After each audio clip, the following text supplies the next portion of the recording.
If you missed your favorite show or interview, visit episodes on our website at theworldtoday.news. Now there really is no reason to miss out on anything on theworldtoday.news. And a very good evening if you're in New York. Talk to Timothy Shea shortly from New York. And if you're not in New York, you're missing out on live. Also, if it's the morning in Australia and wherever you are, a big hello. Nihilistic violent extremism spreads. Nihilistic. Now, I'll tell you what that means in a second. FBI's, the director of the FBI, Pash, confirms 1,700 domestic terrorism cases are being investigated. That's nihilistic violent extremism. Now, a nihilistic person believes that life has no intrinsic purpose, meaning or value. I can relate to that one sometimes. And therefore, all fundamental moral, religious, and metaphysical convictions are baseless. They may hold extreme pessimism, radical skepticism, and reject the existence of objective truth or justice, leading to a sense of meaninglessness and an impulse to reject or destroy existing systems of belief or values. Nihilistic, violent extremism. Interesting, mate. I'll talk to Tim about that, Timothy, very shortly. We see that Tyler Robinson has been charged. Cam, if you could play Tyler. We have some breaking news from the US now. Utah's attorney will seek the death penalty for Tyler Robinson, the man accused of assassinating American conservative influencer Charlie Kirk. The 22-year-old has now been formally charged with murder. I am filing a notice of intent to seek the death penalty. I do not take this decision lightly, and it is a decision I have made independently as county attorney, based solely on the available evidence and circumstances and nature of the crime. Robinson, who's being held in Utah County Jail, will make his first court appearance later today. Okay, now here's another one too. And I truly, because Candace Owens is mentioned in this, I have to, because I think Candace, she went south some years ago. She's just, anyway. But Candace Owens, Max Blumenthal, and others claim Israel attempted to bribe Charlie Kirk $150 million to support Israel even harder than he already did. Charlie refused. Cam, can you play bribe? They say that Charlie Kirk was offered an infusion of $150 million by Israel. Okay? That would double Israel's budget, or excuse me, Turning Point USA's budget. Turning Point USA has an annual budget of $140 million. Netanyahu offered Turning Point $150 million. For one purpose and one purpose only, to shill for Israel harder. Turning Point USA is already pro-Israel. They're not anti-Israel. They've never been anti-Israel. Charlie Kirk has, in the past, criticized Bibi Netanyahu. He has criticized secular left-wing Jewry in America. He has criticized a war with Iran, the famine in Gaza. He has never opposed Israel in itself. He has never explicitly opposed Israel. Israel offered him $150 million to be more pro-Israel than they already were, to be harder in their support for Israel, and in particular, to support regime change in Iran and to support their ethnic cleansing and genocide in Gaza. And Charlie Kirk refused the money. And I have independently confirmed that, by the way. I've heard that from 4 people. 4 people that I trust that are in the know. So this is coming from Candace Owens, a friend of Charlie Kirk. This is coming from Max Blumenthal, who purports to have a source. And I have heard from a handful of people independently of those sources that this offer was real and that Kirk turned down the money. After Charlie Kirk turned down the money, Netanyahu asked if he would come visit Jerusalem and give him the re-education tour. The Holocaust Museum, the burned babies, the beheaded babies, the one that Elon Musk took, the one that our Speaker of the House took. Anyone that's ever criticized Israel has been subjected to. He refused that as well. They offered to bribe him. They tried to re-educate him. He refused both offers. So there you are. That's we're not saying anything, but it's interesting how sometimes the pieces do fit together. We have to be careful, though, that those pieces are not from different jigsaw puzzles. And the FBI, Senator Chuck Grassley just announced that an FBI whistleblower revealed to him a project called Arctic Frost that targeted groups like Charlie Kirk's Turning Point USA. Cam, can you play FBI whistleblower, please? Central American gangs like MS-13. Now, well, it's well understood that your predecessor left you an FBI infected with politics. I'm going to provide examples of that today, including making public new whistleblower records. At your nomination hearing, I made public records that whistleblowers provided me about Arctic Frost. Arctic Frost was the FBI case opened and approved by antitrust Trump FBI agent Thibault. Arctic Frost then became Jack Smith's elector case against then Citizen Trump and now President Trump. These new records show that Arctic Frost was much broader than just an electoral matter. The case was expanded to Republican organizations. Some examples of the group that Ray FBI sought to place under political investigation included the Republican National Committee, Republican Attorney General's Association, and various Trump political groups. In total, 92 Republican targets, including Republican groups and Republican-linked individuals, were placed under investigative scope of Arctic Frost. On that political list was one of Charlie Kirk's groups, Turning Point USA. In other words, Arctic Frost wasn't just a case to politically investigate Trump. It was the vehicle by which partisan FBI agents and Department of Justice prosecutors could achieve their partisan ends and improperly investigate the entire Republican political apparatus. So today, Senator Johnson and I are making these records public for the entire country to see, and I hope a lot of people are interested in seeing what government can do when various agencies have a political agenda. My investigative work has also exposed the political way in which Peter Navarro was investigated and prosecuted. When FBI agent Thibault found out that Biden's DOJ would prosecute Navarro, he said, "Wow, great." That's a quote, unquote. Through whistleblowers, I've obtained an audio recording of Special Agent Giordina and Special Agent Sebastian Gardner's delivery of a subpoena to Navarro.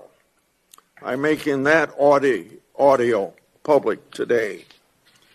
In a court document filed by the Department of Justice, Navarro's... And that's it, and it goes on and on. Most people would have had that conversation in about 30 seconds, but he's He's very deliberate in the way he delivers that message. As Tim's smiling there, Timothy in the background smiling, going, he does talk very slowly. Kash Patel obviously has walked into he's walked into like a boys' club or this cabal of evil people. I mean, the FBI does need to it needs to be cleaned out and get its act together. I'll talk to Timothy about that shortly. One more thing on a more pleasant note, and I need to mention this. A year ago, a song was released, and all the dogs and cats in Springfield, Ohio, they didn't vanish because they were eaten. They hid because they may be eaten.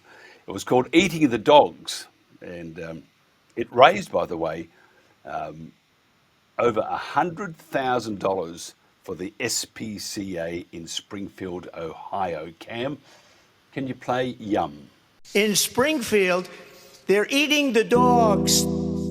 They're eating the cats. They're eating the pets of the people that live there. They're eating the dogs. They're eating the cats. They're eating the pets of the people that live there. People of Springfield, please don't eat my cats. Why would you do that? Eat something else. People of Springfield, please don't eat my dog. Here's a catalog of other things to eat.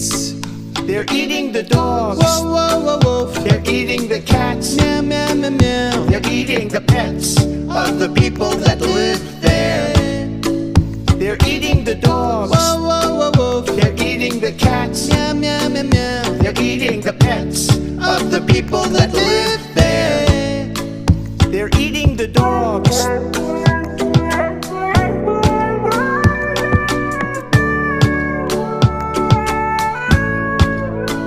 They're eating the cats.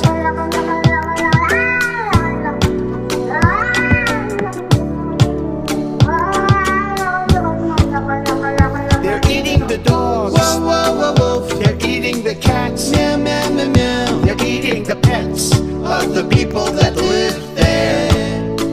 They're eating the dogs. Whoa, whoa, whoa, whoa. They're eating the cats. Meow, meow, meow, meow. They're eating the pets of the people that live there. In Springfield, they're eating the dogs, the people that came in. They're eating the cats. They're eating the pets of the people that live there. And this is what's happening in our country. Timothy Shea, do you like hot dogs? You know, I do like hot dogs. If I'm ever fortunate enough to host you in my native Syracuse, New York, I'll take you to a hot dog stand with a beautiful 1930s streamlined Art Deco diner that makes the best hot dogs you've ever had. Does it have a tail? It does not have a tail. And although it's hot, not a dog. There's a saying about hot dogging. What does it mean? Actually, it's basically it means that you've got to get out of there quickly. I think something like that. A hot dog? No, hot dogging. Yeah, that's showing off. Yeah. Well, the problem with the FBI, they were showing off when Biden was there, and they're going after everybody. Anybody that was a good person, they were going after it. And to think that there was a project called Arctic Frost, and I do believe it's for real. We have Senator Johnson and Chuck Grassley. They have released that along with audio and stuff. Went after Navarro, the whole lot, including Charlie Kirk's Turning Point USA. The FBI really does need to be cleaned out, doesn't it? Well, it does. And I've said for years that every single employee at the Hoover Building on Pennsylvania Avenue needs to be fired. I don't care if they're emptying wastebaskets. There are a lot of good FBI agents that have been taken down some very dark paths by their supervisors. So any of the SAIC special agents in charge, any of the office heads, they all need to go, along with everybody at the Hoover Building. Cash, you're right. It's worse than an old boys club. It's a den of iniquity. It's a den of vipers. The worst thing to happen to the left is that one of their own, and yes, he was their own, because, you know, I've said it so many times to you, I know you've grown tired of hearing it, and I'm still going to say it. Everything on the left is either a lie or is based on a lie, and they've been out all week saying he was a MAGA Republican, and no, he was a trans-Tifa leftist. Every single time they push too hard. They've overstepped the mark, and this was the final straw. People like a light switch, Michael. It is a brand new day in America. Club found out has over 20,000 new members. Over 20,000 people nationwide have been fired or have been put on administration leave while termination proceedings have been begun against them. The vileness, the hate, the double standard. You know, we talk about two-tier care in the United Kingdom. Well, we've had a two-tier system of justice for most of the last 17 years, ever since Barack Obama came into office. And it's over officially. This was released now, this Arctic frost was released now, triggered by Charlie Kirk's assassination. There's an awful lot that Cash and Dan Bongino and Pam Bondi have been working on since January that, you know, doing things methodically, doing things the right way, doing things so that they'll hold up in court. All of a sudden now they're all going to start to come out. The left has no idea the Pandora's box that they have opened. On to Robinson himself. Can you just, I mean, we had a guy, every week he comes on, Joaquim Hagopian, who's ex-CIA. And I said, oh, this is before they had picked up the shooter. And I said to him, will they get their man? He said, they'll get someone. And I mean, here's the thing. I'm just curious because at the moment, it would seem that he was right in front, had a shot, great marksman. Sure, he could have got the guy. He got him in the neck. If he was aiming for his torso, maybe it was an accident, got him in his neck. The thing I can't understand, Timothy, and you are an intelligent person, tell me this. If he was in front, how did the bullet enter on his right-hand side of his neck and come out the left-hand side if you're in front? Do they have... It didn't. Yeah, because it didn't. A lot was... there were a lot of things in the fog of war, as they say afterward, right? So if you watch the video, Charlie's my height. He was 6'4", I'm 6'5". We're the same height. And he was sitting, he had just picked up his microphone off his table, and he was sitting waiting to talk, and he was slightly reclined. Well, he had on a titanium body armor. Regular body armor is about this thick, and it's Kevlar that's topped with a foam so that no matter which direction the bullet enters, there's not going to be a ricochet. Because Charlie used to like to wear t-shirts and used to like to appear as though he wasn't wearing body armor, he wore a very thin titanium plate with no padding on the top of it. And he was slightly reclined. And what happened is, and you can see it in the slow motion video, the round hits him center mass and deflects upward right into his neck here. And then what we think is into the brain pan. Which resulted in that cascade of blood and brain matter that we saw. But it was a ricochet. It was a freak. It was a freak shot. But if he hadn't had it on, he would have been hit dead center and he would have been killed anyway. So it's academic. But he wasn't such a marksman that he hit him in the neck. No, I think it was he aimed for somewhere and got him in the neck. Well, you always aim for center mass, right? A sniper will always aim for center mass. You don't take a headshot. You don't take, anything else because, as we saw with the president and Butler, it's too easy. You move, it can miss. A little gust of wind, center mass, you're usually going to hit. They aimed for his ear. No, they didn't aim for his ear. I mean, and that was, let me just say quickly, that was the most, there are so many ridiculous lies put out by the left, and we've seen an unbelievable number of lies in the last week, but when they said that Donald Trump staged that shot himself, that he hired a marksman so that when he turned his head, it would just nip his ear. It's like, there's only one person I know that could make that shot, and his name is our Lord and Savior, Jesus Christ. I'm just thinking could you imagine now, Donald, on the count of 3, you move your turn left quickly. Okay? Right. Yeah, it's absurd. And then it'd be like, was that 3 or 4?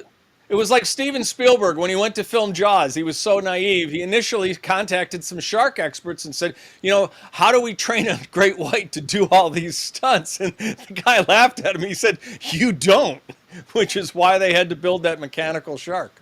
But all he needed to do was go to sit in Congress for a day or two, and he would have seen all the sharks in the world. Oh, my goodness. Yes, my goodness. And you didn't have the best shot of the day, though. You and I could spend 6 hours here talking just what happened today, not much less the last 6 days. Kash Patel absolutely took out Adam Schiff at the knees. It was beautiful. If you get that shot, maybe you can play it tomorrow. Yeah, must do that. Because anything that, because Schiff is truly, he is a... he's an execrable human being.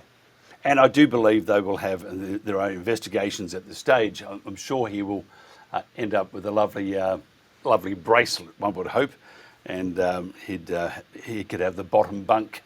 Well, we would hope so. I'd like to see him, cleaning showers with the toothbrush and be introduced to some justice in there. Speaking of Los Angeles and California, did you see that they've already, Gavin Newsom and the communists, and I'm not casting aspersions. She's an actual trained communist that trained in Fidel Castro's Cuba. Mayor Karen Bass have already approved, despite the fact that Lee Zeldin and our Environmental Protection Agency have already granted all the permits needed for homeowners to rebuild in Pacific Palisades. Karen Bass and Gavin Newsom are going to be building low-income housing in Pacific Palisades. It's absolute theft. Well, the other thing too, the investigative department for the IRS are now searching, and they're collecting information on those that have donated the $800 million to the victims of those terrible fires, because not one victim has received any money from those donations directly, and it just stinks. What they've done is apparently handed out the money to all these organisations and said, you do what you think is needed. And all these organisations took that money, which were donated for the victims, and none of it went to them. It's just terrible. We gave Donald Trump an overwhelming mandate last November, popular vote and electoral college vote. Over 77 million Americans want D.C. cleaned up. And the greatest obstacle to cleaning D.C. up has been the Republicans. And Charlie Kirk's assassination has finally snapped them into line. And even though John Thune is being a little squishy and not entertaining expulsion proceedings against some people that deserve to be expelled from the Senate, the Republicans are finally awake to the fact that this isn't a battle between Republicans and Democrats. It's no longer left versus right. It's a question of right versus wrong, of good versus evil. This is a spiritual battle. It's not hyperbolic to say that. They see this now, and you're going to see the dismantling of George Soros's NGO network very shortly. That can't happen soon enough. Just before we wind up, I just want to get your thoughts on the talk that Charlie Kirk was offered $150 extra million from Israel. And we have a whole bunch of people have said, yes, we know that as a fact. The doubt goes into my mind is that Candace Owens is one of those people. And Candace Owens swings erratically all the time. That's the lie, that's the truth, that's a lie, that's a lie, that's a truth, so forth. So I do have doubts about that because of that. The other people, though, they do have good creds. What's your thoughts on that?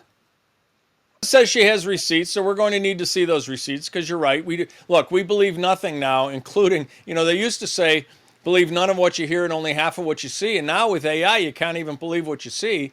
But she says she has receipts, so we look forward to seeing them. People that are with the other side, people that are with Turning Point, actually say that it never happened. So has Israel gotten to Turning Point? Who knows? There's all this talk. It's above my pay grade. All I know is that we need to unite the right. I thought that what happened in the United Kingdom on Saturday was magnificent.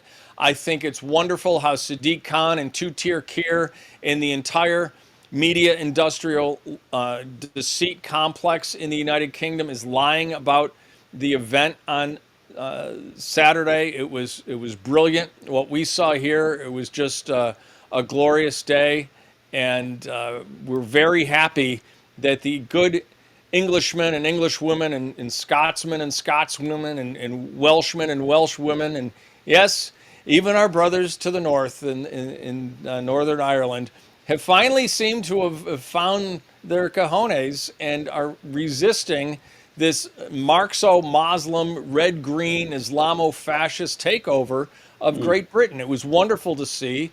What we're fighting here in America is nothing new. It's being fought all over Western Europe. This is a global battle of good versus evil. And dare I say, Michael, you're even fighting it in Australia. And mate, we're pulling for you. Yes, and I've been teaching you via WhatsApp on some of the sayings of Australians and how we say Beauty cover. And I'm very impressed that you said mate. Just quickly, Cam in my earpiece just told me that he's read somewhere where Starmer might go in the next day or so. I don't think he will. I think what they have is they have another 3.5 years to go. Plenty of time in their minds, to pacify the swelling crowds of dissent. And I think that I think Starmer is not going to go. The thing that's going to throw the spanner in the works is that when the next election comes up, they've got to have a good opposition. And Nigel Farage, in my opinion, is not a good leader. He's a celebrity game show host. That's how he attacks life. Yeah, like this, like a robot almost. And I think that the Reform Party Reform UK, I think they're in trouble too, because they have this dissent. Everyone wants to be king. And I think that will be their downfall. What you might have is a number of smaller parties deciding to be a coalition. And that would just spell a disaster. So, contrary to what people think, I don't think Keir Starmer, he has an excellent chance of doing another term, because there is no opposition. And even though you have 3 million people marching, absolutely fantastic. 3.5 years' time. Yeah. Well, Michael, it was only 150,000, right? That's what the Beeb told us. No, it's 3 million. Even here's the thing. One stage, the police said, the Met Police said, it's 110,000, and then they said, no, it's 3 million. Yeah. A different script. Timothy Shea, if somebody wants to find out more about you, are you still up? At the Reckoning TNT, I survived 2 appeals last week. It's a bit like going duck hunting. Oh, I got him that time. Timothy Shea. Yeah, they just winged me. Timothy Shea, always a pleasure. Thank you very much for your time and help, and we'll do it again next week. This is The World Today. Telling it as it is. Today's News Talk. The World Today. And we're back again. Enjoyed the conversation with Timothy Shea very much. He's very sharp, very witty, and he's much taller than I am. I actually met him in Memphis. Had a great time in Memphis a couple of years ago. I see that I believe Donald Trump's going to move into Memphis and clean it out. He should. I was staying at a property just down from the convention centre there, and there was Homeland Security. Man, never have I felt so scared in my life. I got chased by a couple of very tall gentlemen, or one tall gentleman, and he wasn't wanting to talk to me about the weather. But I had to nick into a pharmacy to walk around and pretend I was buying something. He was going to do something to me, but being a coward as I am, I escaped.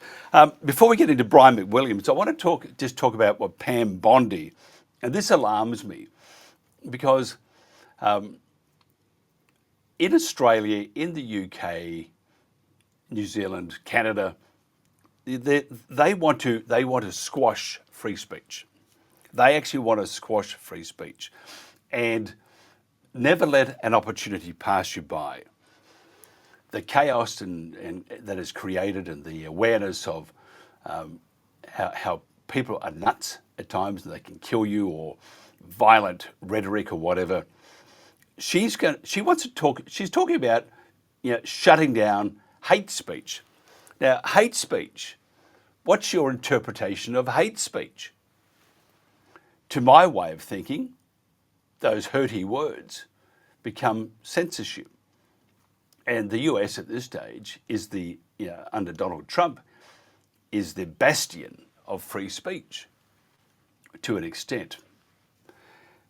But if she has her way and she is serious about dismantling hate speech, we're left to the interpretation by people who can use that for nefarious purposes. And just imagine, look at what happened in COVID. They used the private companies, Google and Twitter and all those, to shut you down. Don't print it. Make sure, like at the moment, here at the World Today, because of our history with TNT, we're being smashed, still being smashed. I must be a terrible person because I don't see why, but we're being smashed. We lose. We would have like 15, 20 new ones come on, and I look at our numbers, which are terrible, and the numbers drop by 10. It doesn't make any sense. Anyway, so Cam, can you play that clip, Pam Bondi, please?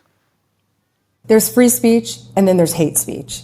And there is no place, especially now, especially after what happened to Charlie, in our society.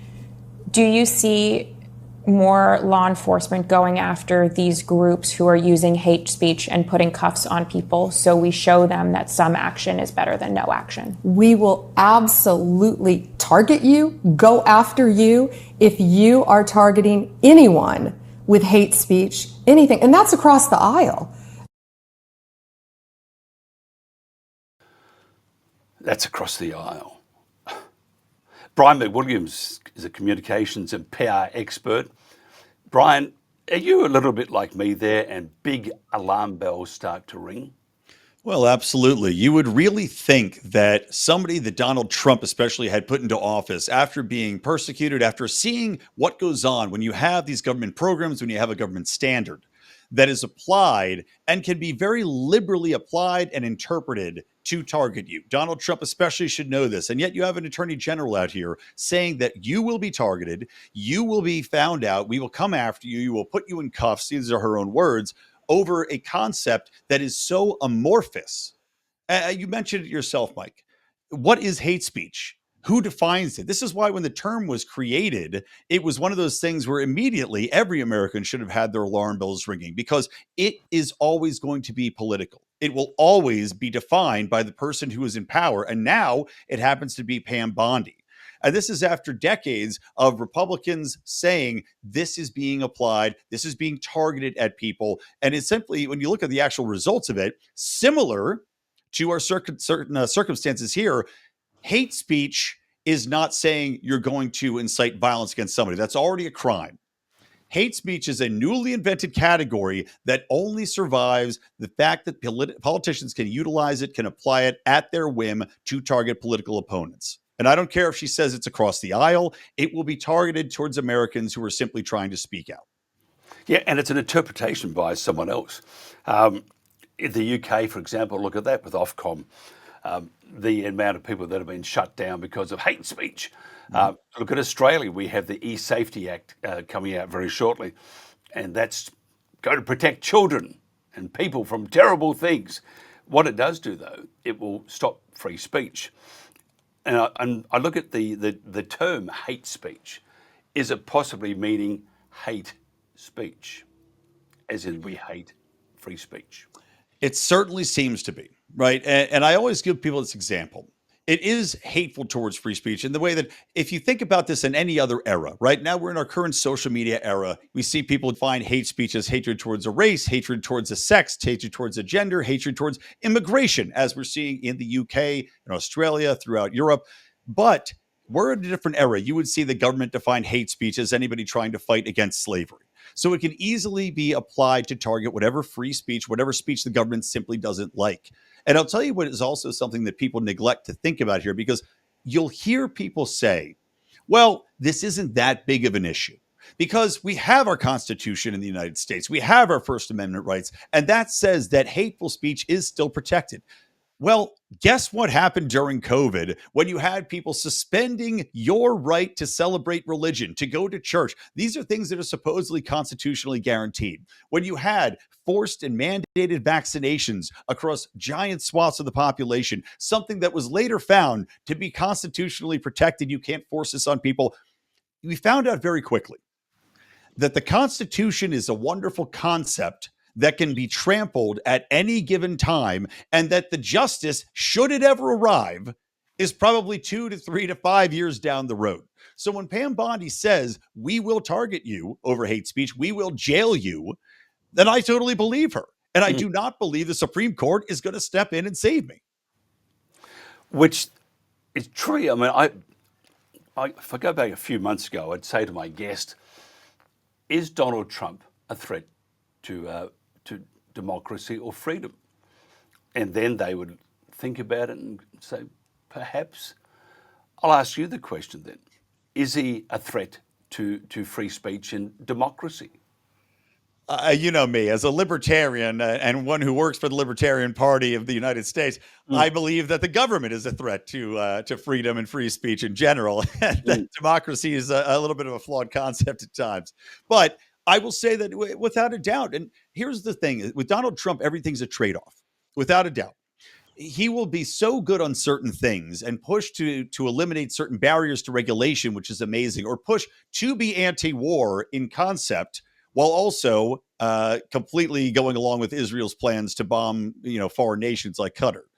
But he definitely leans into authoritarian tendencies, and he is a man similar to the left in that he's a strong man for the right that will, in fact, go along with authoritarian principles if he believes that this is what has to be done. This has to be certified. This has to be pushed through in order to get the ship going the right way. Now, whether or not that's true is debatable, but he, without a doubt, is somebody who will violate certain freedoms in order to protect others. And I think we've seen this play out throughout his presidency so far, through his rhetoric, through his actions. We look at the attacks in Venezuela on foreign nations in foreign waters, unilaterally assassinating what were supposedly narcotics agents. We don't know because there was no formal declaration of war. There is no formal investigation. But Donald Trump says, I don't care. I want to stop the shipments of fentanyl, and I'm going to have these people killed. So I think that it's inarguable that he is perfectly willing to overlook certain freedoms and is a threat to certain freedoms in the efforts to maybe make America great again, as he would say. Yep. It's just I find it really interesting. I think his performance on the international stage has been it's been lacking, inverted commas, for want of a better word. I don't mind what he's doing within the borders of the US. Some things do raise my eyebrows. I do have two, by the way, and they raise the eyebrows. And I think, but the fact is, Washington does need to be safer, and Chicago does need to be safer. It would seem that the government said whether they're local or state can't fix the problem or won't fix the problem. Before we get into Charlie Kirk and some of the media reporting, I just want to ask you this, because you're in LA, which I've been missing LA of late. I've been driving people mad. They keep saying stop, wanting to go back to LA. But it's a look. I mean, I used to hang around Venice Beach or Marina del Rey, and great part of the world. And I'm looking at all the Hernano's Cafe and stuff, and I'm thinking, wow, miss those places. It will probably leave as I become more mature, which will never happen. But I'm just thinking though, The Palisades fire and around Palisades and Malibu, they raised $800 million for the victims. At this stage, the investigation department for the IRS is now investigating where the money went. And so they're asking for anyone who donated to contact the IRS, which is a bit scary for that matter, but they want to find out where that money went. The reports are that the money was handed out to various organisations with the brief, do what you need to do with it. And so therefore they have done what they want to do with it, and the victims haven't received a cent. Being from LA, that would have to annoy the hell out of you and make you say, where's the bloody money? Well, there's nothing that politicians in Los Angeles do that doesn't annoy the living hell out of me. If we're being perfectly honest, it is a monoparty here. It's a monoculture.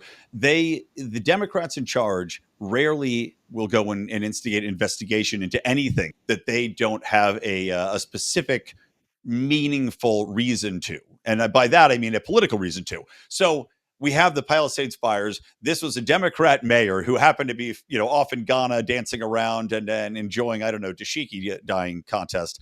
She comes back. It's the middle of fire season. She misses the biggest fire that we've had in decades. An entire population is forced to move out. You've got massive deaths. And then what happens when we find out that the hires that were made by Karen Bass, these people that were appointed, that were overseeing the reservoir refilling, well, they, of course, haven't done it. So they have no reason to investigate something that makes them look bad. Similar to the homeless problem we have here, where, hey, I used to live in Venice, Mike. I also used to live in Marina Del Rey, and I know Hinato Cafe and the wood-chipped floors and the best hamburger you're going to have in Venice. That homeless problem that they had there, where they're finding dead bodies in tents on Venice Boardwalk. Now, that's been cleared out by the sheriff, not the city, by the way. The sheriff department had to come in and do that. You see the investigations, quote unquote, into the same type of wheeling and dealing. They have NGOs, they have nonprofits that are started up by friends and family members, similar to what happened with Stacey Abrams, of course, a Democratic darling, who was gifted billions of dollars, by the way, to help with various nonprofit groups, from the Biden administration with no oversight. Similarly, here in LA and in California as a whole, the homeless organizations are gifted money, they're donated money, they're given grants, and nothing happens to it. There's zero oversight. It's simply a slush fund for friends and family. And accordingly, the Palisades fire drives me insane. Because that money, even more so, it wasn't even government grants. It was individual donations. It was musicians coming together to say, we wanted help, and we want to help now. This is really the most despicable of all, because these Democrats that run Los Angeles will say, we care for you. We're the party of empathy, and we're the party that takes care of people. And what do they do when they've got the opportunity with $800 million from musicians donating their time, people donating their money? They throw it through, same process, through to their friends, through to their relatives, through to unaccountable nonprofits. And then, God forbid, you want to actually have an investigation into it by the city itself, because it'll never happen, because it will expose them and their cronies for exactly what they are, which is giant POSs. Yeah, absolutely terrible. And I find it appalling. And I think to even think there has to be an investigation into this, I mean, it just shows you the lack of morals and the vile creatures that roam the streets. Well, not roam the streets, they got big houses. And the irony, Mike, just to add something in here, and I'm not sure if you talked about Arctic frost yet on the show today, which Kash Patel has now talked about this Operation Arctic Frost, which was the FBI actively investigating 92, I believe, GOP or conservative related nonprofits and groups. So you've got this going on under the Biden administration, where the government's being once again politicized, and similar to what they did with the IRS under Obama, targeting conservative groups and Christian groups and GOP groups. You've got them actively investigating GOP organizations and libertarian organizations that are doing nothing wrong, while we've got massive fraud going on right in front of our eyes, or else right under my nose, and of course, right in front of all the homeless drug addicts that were shooting up outside on the freeway on-ramps. And look, while on the subject of terrible things, the shooting of Charlie Kirk for the assassination was I've never seen for such a long time the death of one person would affect the entire world. Do you find, though, that the media narrative and the evidence, and which has been contradictory in many ways, strange? It has been a coordinated campaign by the corporate press to smear Charlie Kirk. I mean, this is undeniable.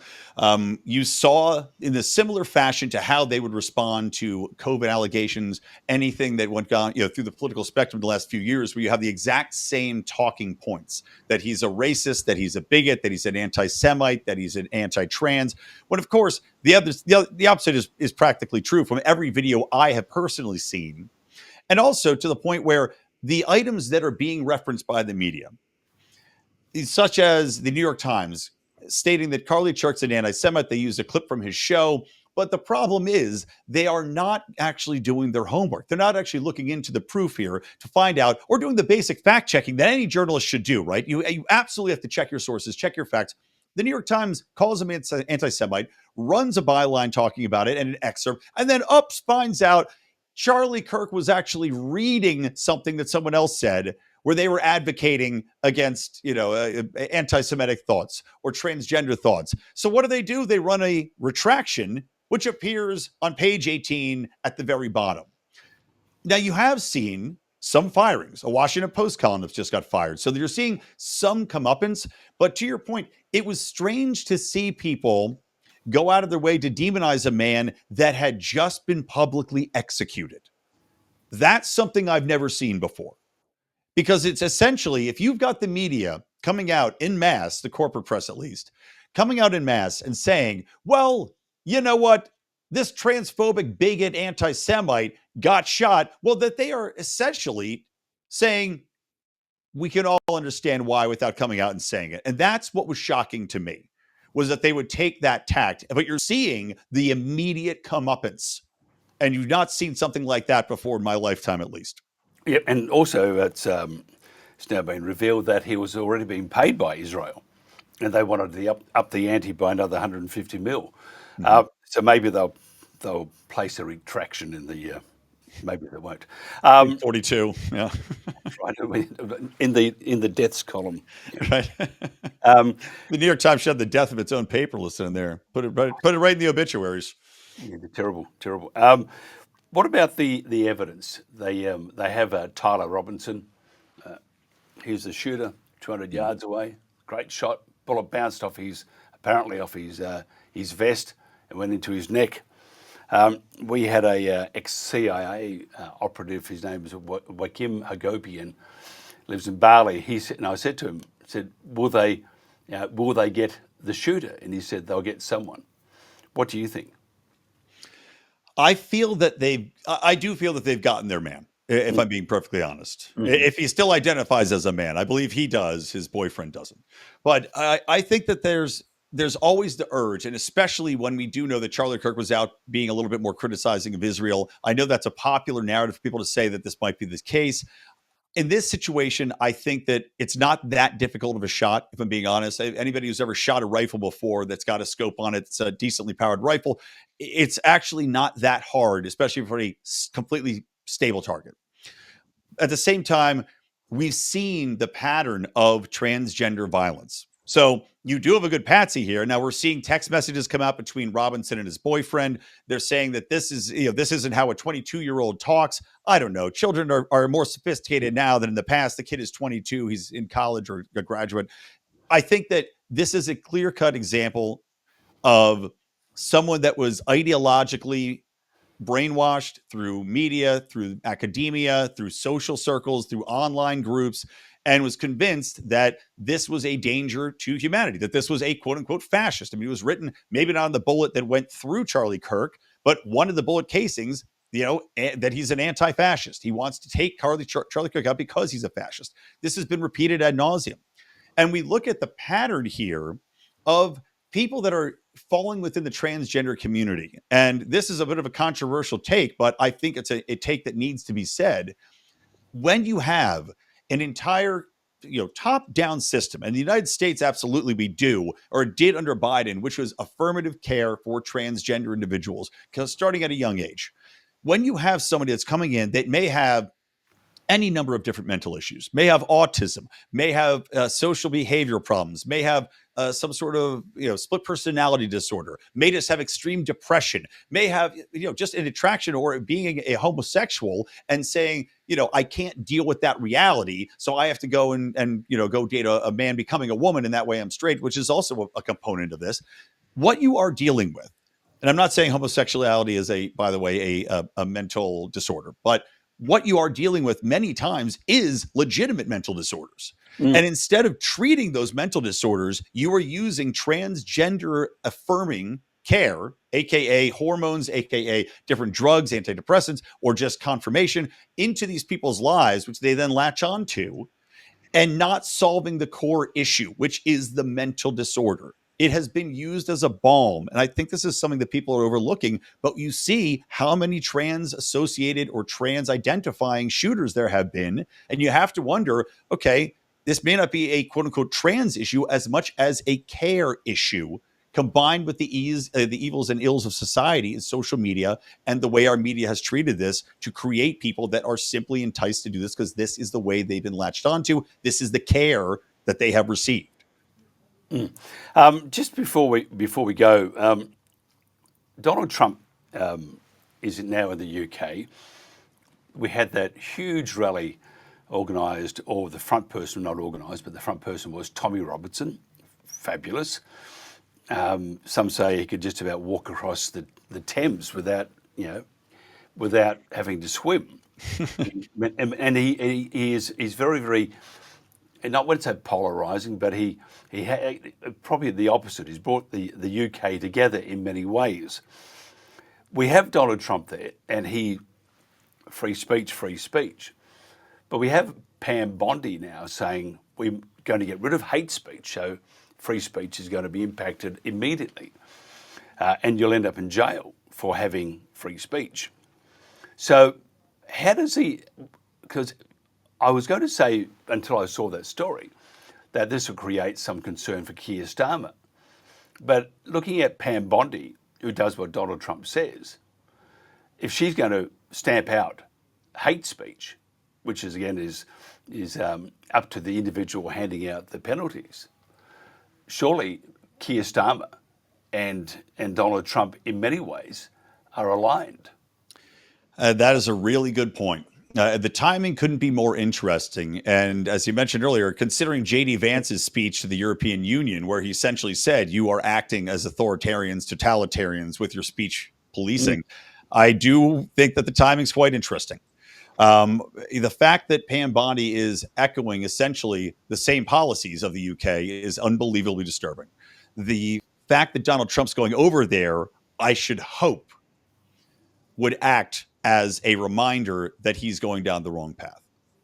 I don't know if this will be the way it turns out, because I don't know what actually gets through to Donald Trump and what doesn't. I don't think anybody does. But we have to hope that seeing those marches, and I do think Donald Trump at the end of the day is somebody that wants to be liked and wants to be loved, and that's a big driver of his ego. Seeing those marches should remind Donald Trump that this is America, and that what you're seeing in the UK is people marching to the tune of millions in the streets, who, by the way, are denied most of the gun rights we have here in the US. And our marches could turn a lot more potent very quickly if he decides to take the similar action here. You guys have bazookas in your pants. I mean, thank you. This is what WhatsApp's really good for, setting those points. Are you just happy to see me, or is that a bazooka?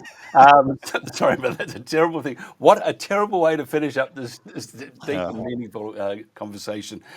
Brian, if somebody wants to find out more about you in more ways than one, how do they do that? You can find me on Twitter, or on X, I should say, at Brian McWilliams. Of course, I have the Lions of Liberty Network, which I am a co-founder of and host a show, Mean Age Daydream, on. And also, if you're interested in what we're doing politically, I am the comms director for the Libertarian Party over in the United States. So many of the tweets and messages and missives you see are from me, or at least I get blamed for them. Fantastic, absolutely brilliant. I'm going to do something a bit naughty here. Cam, if you can get ready for this clip. Remember that song that came out, Brian, as I wind up here, Eating the Dogs? Remember that? and it was eating the dogs, eating the cats in. Oh God, yes, the remix, absolutely. Well, they raised over $100,000 for the SPCA in Springfield, Ohio.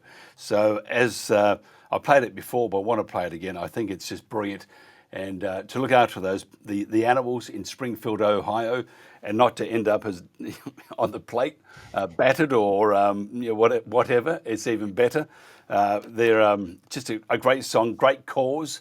Of course, Donald Trump was wrong. They weren't eating the dogs and the cats, but the song made a lot of money to look after cats and dogs in Springfield, Ohio. Brian McWilliams, thank you very much for your time. And we'll go out on this, so I'll talk to you again later on in the afternoon, folks. We'll go out with Cam. This is a brilliant song that did a lot of good. And we need to consider our furry friends because they rely on us to make their lives worth something. This is The World Today. In Springfield, they're eating the dogs. They're eating the cats. They're eating the pets of the people that live there. They're eating the dogs. They're eating the cats. They're eating the pets of the people that live there.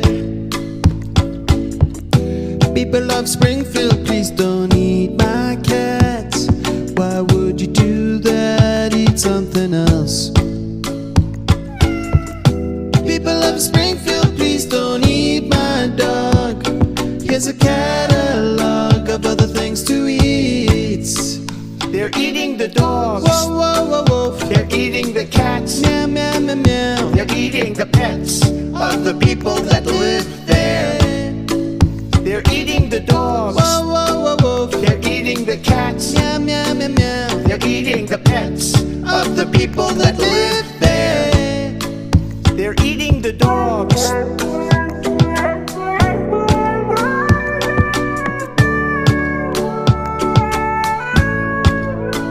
They're eating the cats.